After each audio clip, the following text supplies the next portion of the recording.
রোগী মারা গেছেন, এই যে একটা মৃত্যু, এই মৃত্যু যেমন রোগীর পরিজনকে যতটা দুঃখ দেয়, ডাক্তারকে ঠিক ততটাই দুঃখ দেয়, স্বাস্থ্যকর্মীকে ততটাই দুঃখ দেয়, আমরা ততটাই যন্ত্রণাবিদ্ধ হই। কিন্তু তার সামনে পড়ি কারা? আমরা, ওই গ্রিফট ফ্যামিলি, তার সামনে পড়ি আমরা। আমরা তার জন্য বলেছিলাম কি অ্যাক্টিভ বেড স্ট্যাটাস করতে হবে, করেনি সরকার, বলেছে করতে পারবো না আমরা। তার জায়গায় কি বলা হচ্ছে? আমরা নাকি গণশত্রু, আমরা নাকি গণশত্রু, আমরা মানুষের কথা ভাবছি না। আমরা আবার এই যে কর্মবিরতিতে ফিরতে বাধ্য হলাম। কেন বাধ্য হলাম জানেন? কেন বাধ্য হলাম? আমরা তো একটা সদিচ্ছা দেখতে পেয়েছিলাম, আমরা দেখলাম কি আজকে সেই সদিচ্ছা দেখাচ্ছে না রাজ্য সরকার।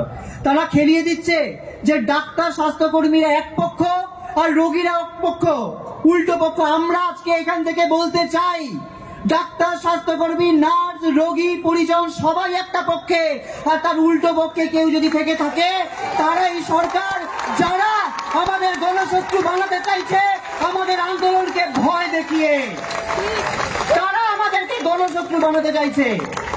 আমরা আজকে যন্ত্রণাবিদ্ধ, আমরা কাজে ফিরতে চাই, আমরা এই যন্ত্রণা সহ্য করতে পারছি না, আমরা এই যে কাজে ফিরতে পারছি না।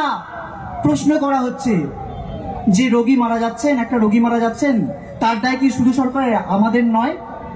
প্রশ্ন আসছে আমাদের মুখে, আমাদের চোখ দিয়ে জল পড়ছে। আমরা বলতে চাই, এই দায় যদি আমাদের নিতে হয় তাহলে প্রয়োজনে আমরা আমাদের জীবন বাজি রাখবো, প্রয়োজনে আমরা আমাদের জীবন বাজি রাখবো। আমরা এটা বোঝাতে চাই, এই দায় যে সরকারের, সেই সরকার সেই দায় স্বীকার করুক।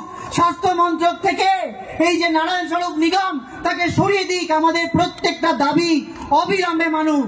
আজকে থেকে, এই সময় থেকে আমরা ঘড়ির কাঁটা চালু করছি, প্রত্যেকটা মিনিট, প্রত্যেকটা ঘন্টার হিসেব হোক। সিনিয়র ডাক্তাররা আমাদের পাশে আসুন।